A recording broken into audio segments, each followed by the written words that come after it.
It began in the dead of the night. A 911 call for domestic violence explodes into a desperate high chase and a life and death confrontation. We'll dissect the brutal assault and the police tactics employed. The viral video is sparking reaction across the country. Was this a tragic outcome of a desperate felon's desperation or a phenomenon known as suicide by cop? I'm Jerome Hill, and with me is retired Sheriff Victor Hill, and we're your hosts of Hill of Justice. Two brothers, sons of a Navy SEAL. Jerome Hill, a former Baltimore PD officer and narcotics detective. Victor Hill, the former sheriff of Clayton County and author of Vigilante Sheriff. Now, they've joined forces to break down the hottest topics in law enforcement and beyond on the Hill of Justice. On March 10th, according to Chino Police Department, dispatch received calls reporting a domestic violence incident that left a woman bleeding profusely from her head. Brother, we're going to go ahead and walk through this video. So we're going to start and we're going to go ahead and pause it at certain points because I think there's a lot of points that we can make about what's going on during this video. So Okay. let's start it. Here is CCTV footage of Martinez assaulting the victim. The investigation revealed Martinez confronted the victim in a parking lot and forced her into his vehicle. The victim was able to escape as Martinez ran to his driver's side door. As the victim ran from Martinez's vehicle, Martinez caught her and then slammed her head into a light pole and struck her multiple times. Martinez attempted to drag the victim back into his vehicle again, but was unsuccessful. The victim was transported via ambulance to a local hospital for injuries sustained to her head and face. Detectives from the Chino Police Department responded and continued the investigation. So we have a woman who is getting beat up by her boyfriend. Okay. I want everyone to know she saved her own life. She fought back. Let's celebrate that. Oftentimes, that doesn't happen.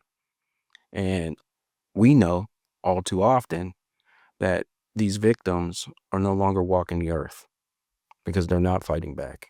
I give her nothing but credit for that. And that is a call to action to each and every one who's going through DV like this. Your thoughts? Yeah, absolutely. If he had successfully put her in a vehicle and drive off, she probably wouldn't be alive today. So definitely want to say that. Also, let me tell you something. I'm against over sentencing, but over sentencing for nonviolent offenders who aren't a threat to the public. You know, when a person, it can be proven that they're out there raping and murdering and stuff like that. Now, that's when you need the type of sentence. You know, allegedly they said he killed somebody, but he only did 18 years. Okay, so the only time that I'm very interested in long sentencing is when you have people who are a threat to people's safety. And, you know, the sad part is we see judges give out 30 and 50 and 40 years for financial crimes or whatever. These are the type of people where if he wasn't allowed to get out, we wouldn't probably be doing this video today. Correct. And so we're going to go on a little bit more on this rampage that he goes on, and it gets far more interesting. Let's take a look. At 11:30 a.m., detectives located Martinez leaving a residence in the city of Fontana in his white SUV, and detectives attempted a traffic stop. Hands up! Martinez then used his vehicle to ram into two police vehicles and fled from the stop.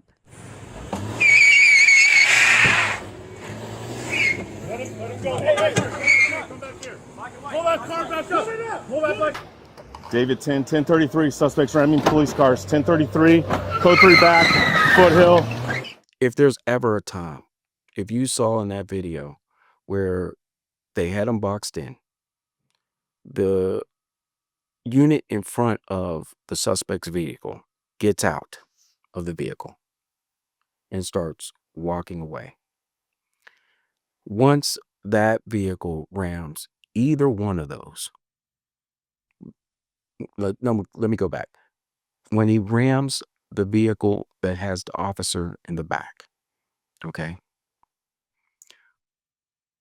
that would have been the time to go ahead and use of force. What Deadly force. type of force? Deadly.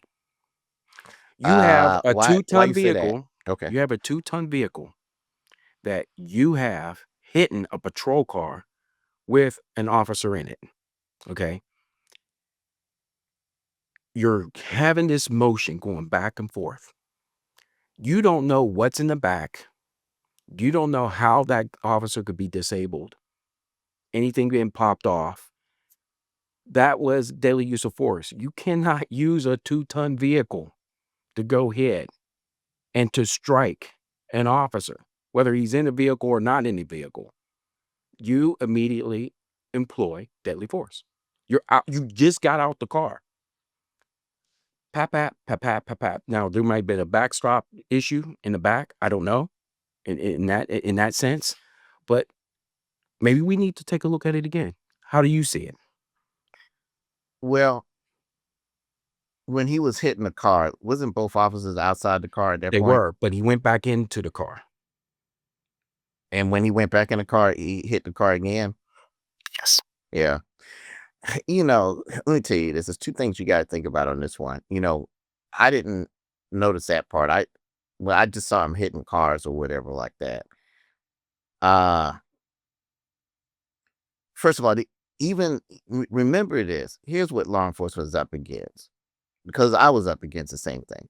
They train us to do certain things. You're right. They do train us to do that. But at the same time, these guys could have got prosecuted if they did. It would have been this court of public opinion. Well, he was just hitting cars. They didn't have to kill him. And if it's the wrong prosecutor, now they're up on murder charges because that's where we're at now. So what we train officers to do and what they actually can do without getting their life turned upside down is two different things. What I was thinking about more so than anything else is I was a proponent and I used to train my guys. Hey, if you got a situation where you think a guy's about to get away, I'm authorizing you. You can use a knife, you can use whatever, disable that tire so that he can't even do it. And there are devices. I actually bought a device that can disable a vehicle from being able to run. And basically, it shoots up under the car and it locks up the undercarriage and they can't do anything. Would every vehicle have that? Or do you have just specialized units with that? Well, unfortunately, at the time of that technology, it had to be SUVs that have it. All right. Okay. But, technology changes. And I think what we need to get to is we need to have things that can disable a vehicle. Now, when my officers did that, and they did it, and I actually wrote about it in my book, they actually did that in a case in Atlanta when we were helping quell the riots. And they came under criticism for that. There were people that wired stabbing the tire or whatever, and they thought they were going to get prosecuted. But I'd rather see a tire stab. We can replace a tire. But when you start going on a high-speed chase, you put not just your officer lives in district, but a bunch of people lives in danger. But you put a lot of people lives in danger at the same time. That's my Now, point. exactly. Why we Now, should have used deadly force on that. Because right. what's happened thereafter could have put everybody in danger, where they could have went and centralized and really contained this situation as it was. You already striking the vehicle in that sense. You already got somebody in that vehicle. So Tennessee versus Garner gives you that opportunity, objectable, reasonable threat that you have that you could lose your life in serious bodily harm. I agree, but remember, proactive policing now is officers are terrified. I was a proponent of proactive policing. You restrain people who are dangerous. They say you shouldn't have done that, even though the policy and stuff does it. It's easy to say what they should have done, but they probably didn't do it because they're afraid to use force because of what can happen. And I think if they had shot and killed these guys, we'd be doing we would be doing another video here today. If they shot him then, which they ended up shooting him anyway, don't get me wrong, but then it would have been, well, they didn't have to kill him. And depending on who the DA is and what the political climate is, they'd be fired and facing murder charges. Because if that climate is, well, he was only hitting the cars, they weren't in danger. So what I want to say is this. I'm not saying you are legally correct, but politically, these guys are afraid. Right. And why they're afraid. Yeah. And I've been the victim of that, so I know exactly what you're talking about. You can be trained to do something. The law can say you can do something, and they can change on a whim Right, because right, you can indict a ham sandwich. So right. prosecutors can indict who they want. So probably the reason you saw that hesitation of stopping it right then and there is because of that. Right. So just to let everyone know, you got a 10-ton or 2-ton vehicle. He's using it as lethal force. He's using that vehicle as lethal force at that point in time. He's not using it to play patty cake and do all that stuff. He's not doing that. So at this point in time, it really puts the officer and everybody else at risk. And thus that's why that would do why you would do that, because you can be crushed, you can be pinned. There's a lot of things that could have happened where you could use that. And the point that you're making, Vic, is, hey, guess what? Politically, that That's what a lot of that's why you see them hesitating. And then of course, there's an argument that was he using deadly force or was he trying to escape? So well, yeah, the that's a other good side, point too. right, That's a right. good point too. Was he trying to hurt officers or was he trying to get away? Oh So, yeah, he was right, trying to definitely get away, but you know, I guess when you take a look at this point, and I just think that objective reasonableness would say, yes, you can make an argument that he was trying to get away. But however, you can't go ahead and impede the free flow of traffic, vehicular or pedestrian, and on top of that, you know, use it as force to hurt somebody else. And I think that distinction is what's going on there. So right. But I just want to say this: you're absolutely right. But keep in mind what these officers are against, depending on what the political climate of their jurisdiction is, what the climate is of the police. Even though they're right, they could find themselves like officers in Atlanta did during the riot situation, like I did, where you do what you're trained, you do what the law says, and you can still find yourself fired and indicted. And we wonder why cops hesitate or why they're losing all of these battles.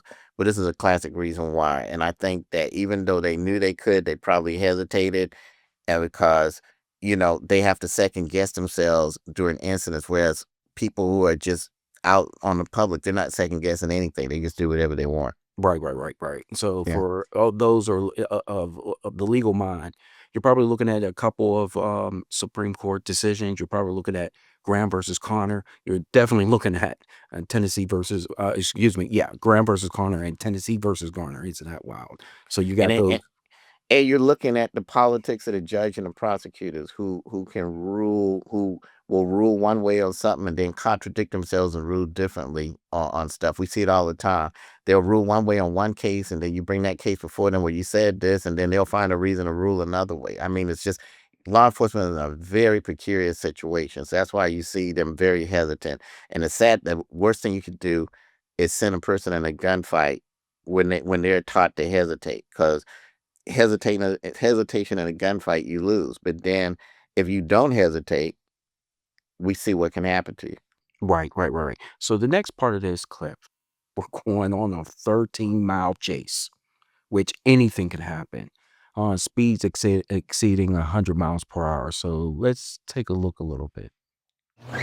Martinez then led police officers on an extremely dangerous high-speed pursuit on the freeway and surface streets through the cities of Fontana, Upland, Ontario, Chino, and Montclair. During the pursuit, Martinez displayed extreme disregard for the safety of the motoring public, driving at speeds in excess of 100 miles per hour and running multiple red lights.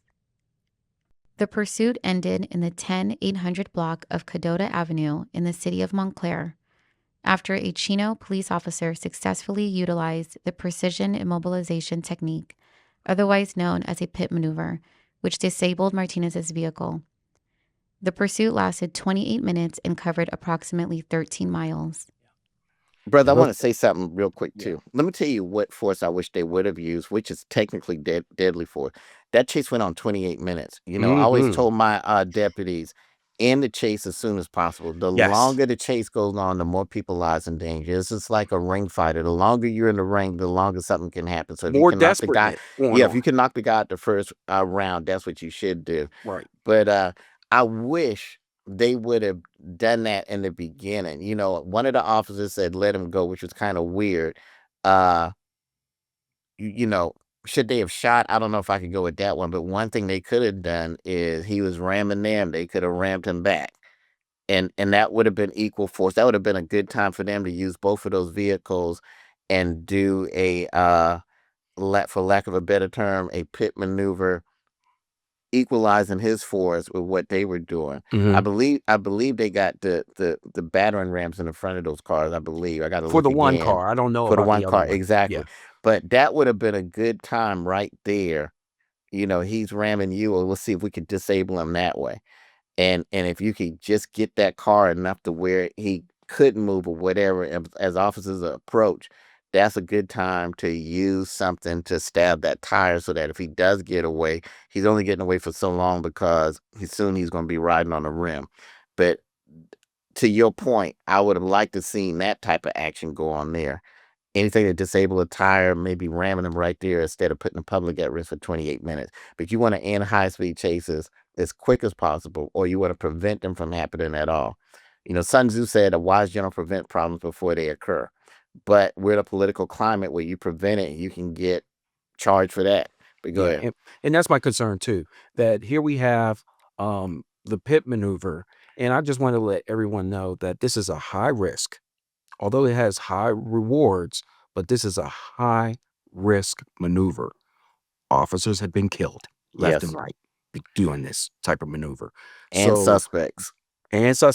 So at this point in time, getting back to my earlier topic or point, that you want to end that stuff right then and there. Containment is everything. If you can contain a situation as volatile like this, or some expected to be volatile like this, which is already, the violence has already started because of course he's ramming into people.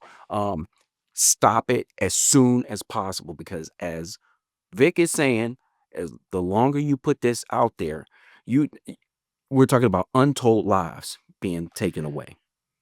Something else I need to add real quick, brother.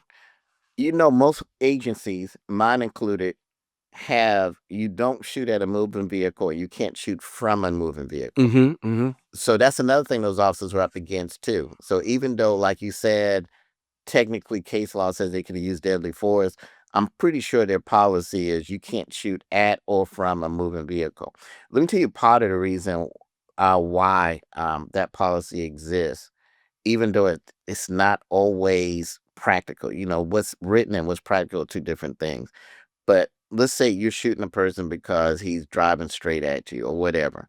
Okay, good. Now that you shot him, the threat still isn't over because he's dead or incapacitated and the vehicle's still It's rolling. still on. Right. Right. And he can't do anything to hit the brakes or whatever.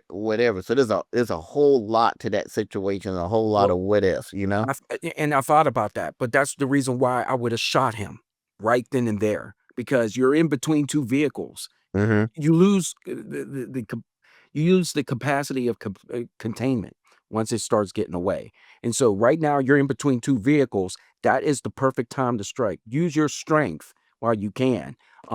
Because once the genie's out the bottle, it's whatever. Listen, I agree with you. I just got to say, I agree with you. I've been on the streets for years. This is our profession. We know what to do. But again, even though it makes sense, you got prosecutors and judges that will put you away for that, regardless of what the law says. And you got this political thing where most people you work for, most chiefs and sheriffs, are terrified, and they'll fire you and you'll be a sacrificial lamb, even though you made a decision to protect the public. Sure. We're coming up to the interesting part. Yeah. So let's get to this. Arrest. Martinez instead barricaded himself inside of the vehicle. Crisis negotiators attempted to de-escalate the situation and convince Martinez to peacefully surrender. You make decisions for yourself. You say your own story. You say your own side of things. You say your own perspective. I'm right above you, right, Don't do bro? anything dumb. One thing that I think here is ludicrous. There's one officer kneeling down, and there's another guy behind him saying, "Hey, I'm right above you." Okay, in a situation that's fluid like this, do you really understand what he means? I'm right above you. This guy could stand up and he could get his head blown My off. point. My Right. point So exactly. I just wanted to bring that You up. cannot Right. do that. Yeah. I mean, I don't know what Yeah. the tactic was on that end of it, but I've known people to have that happen. I mean, we're talking about entry in the back of the skull, exit in the front. Easily. It's like searching a house and the officer behind you is not paying attention, but he Right. has a gun pointed at your Tunnel back. vision. Exactly. We You know gotta be about tunnel very, very vision. careful. Yeah, exactly with that. You But have go ahead. auditory exclusion on top of that. So the guy that's below may not even hear what's going on Right. because he's so focused. And once he starts shooting, at some point he may stand up and shoot. And so that caught me right there. That I Yeah. said, man, I hope this doesn't turn out the way I think it is. But go ahead. Yeah. That makes us make a decision for you. You're doing a good job. Come on out. Open the door all the way. Stand up. Hands straight up. South towards mission. Nothing in your hand. South towards mission as a possible escape route. The negotiations had been ongoing for over an hour when Martinez suddenly exited the vehicle in an abrupt and aggressive manner without warning. The following video could be graphic to some viewers. Viewer discretion is advised. Jose, if you don't listen to our commands, force will be used against you. Up to and including deadly force. He immediately adopted a two-handed shooting stance, advancing quickly towards the officers and extending a dark-colored object directly at them, mirroring the actions typically associated with brandishing a firearm, at which time an officer-involved shooting occurred. So they render aid for people who want to know what happened at the end. They rendered aid. He's in critical condition, still in the hospital. We don't know the extent of his ex-girlfriend, hopefully now, her injuries. I think she was in the hospital. I don't know if she's been released. But what are some of your thoughts about that at the end? I mean, I don't see anything wrong. It appears to be a justifiable shooting. This is definitely copicide. I think he didn't want to go back to prison, so he wanted to force them to kill him so he wouldn't have to go back. We see it in a lot of instances where people, they don't want to. He didn't have an actual weapon to fire, so he acted like he had one so they could take him out. The man already served 18 years in prison, and he comes out and can't control himself, and he knows he's done. Right. So basically what you're looking at is a suicide by cop scenario.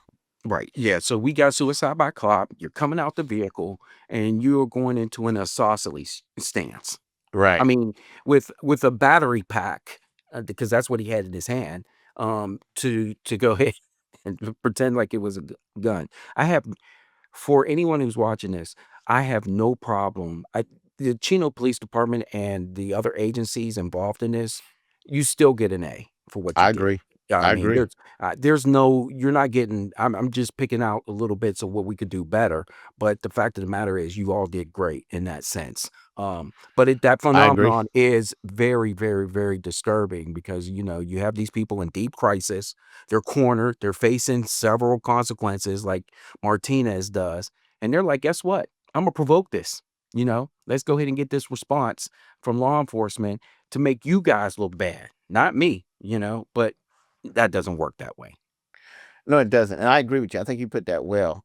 Basically all we're saying is what could be done. When we would have operations, we would do a debriefing. And 95% of the operations we did were successful, but we still debrief. What could we have done better? Okay, well, next time do this because that didn't work so well. Or next time do this because if it went wrong this way or whatever. We always debrief on how we could do it better next time. Debriefing is different than Monday morning quarterbacking. And the one thing that we try to do on this show is bring out points, but I certainly, you and I have been Monday morning quarterback because we've been in that profession. We're second guess. And that's not what we want to do to officers. But at the same time, we want to talk about how things can be done better. And then there are some times that they're just plain wrong. I mean, there are situations where the police is just wrong and we have to call that out. But I think in this situation, we see some things that could have been done better and or whatever. The one thing that we thought could be done better, I wanted to give the fact that I understand why they probably didn't do it because the pressure that's on law enforcement right now, how it could turn out. But I think overall, it turned out successful. Uh, The victim survived. No one got killed. It's a situation where people could have gotten killed, but fortunately it didn't happen. But I agree with you. Overall, I think law enforcement on this one gets an A. right? And then on top of it, I know people will come back and say, could less lethal options could have been deployed? And I'm telling you, whether it's a canine, a beanbag, whatever it is, I just don't see it being possible, given the history, what they knew about him, the violence he already committed towards the victim, and the victims also being the police officers and the city of Chino. Let's be honest, because when you're slamming into vehicles from of the police department, guess what?